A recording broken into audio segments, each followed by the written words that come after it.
I was in my 30s, so had not had a mammogram, had no reason to have a mammogram, had no family history, I had no risk factors for breast cancer in any way. But because I was a nurse in the operating room, we did breast biopsies and mastectomies or lumpectomies all the time. So I was very aware of how common it was. That's how it started. I was 38, 39 years old. And after the diagnosis then, and we got the result of that lump being removed, then the decision was, what do we do now?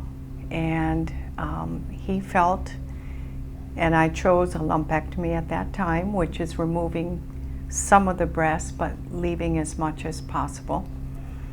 So I had that done, and I had the lymph nodes under my arm removed.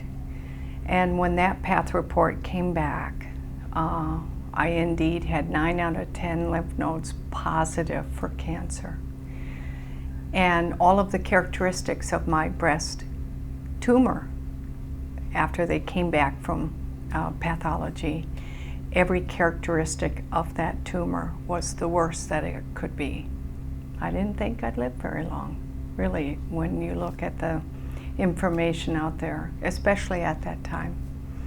So after the lumpectomy and the removal of lymph nodes, I had 6 months of hard chemotherapy and 6.5 weeks of pretty deep hard radiation to my chest. And I finished those treatments on Valentine's Day in 2000. So here it is. Fast forward to 2015, and I am free and clear. I've had no recurrence. Honestly, I'm doing better than I should be. I'm happy. I'm very, very lucky. So I have had everything you can really have done to a chest and to a breast.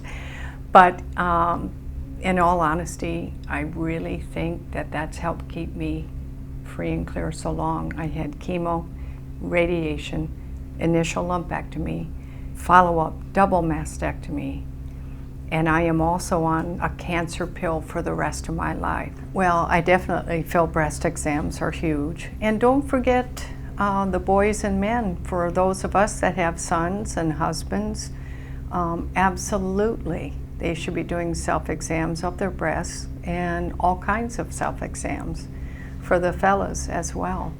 It's very important. It's how I found my lump. And really, I was very diligent because I worked in an atmosphere where I saw tumors and cancer every day or weekly.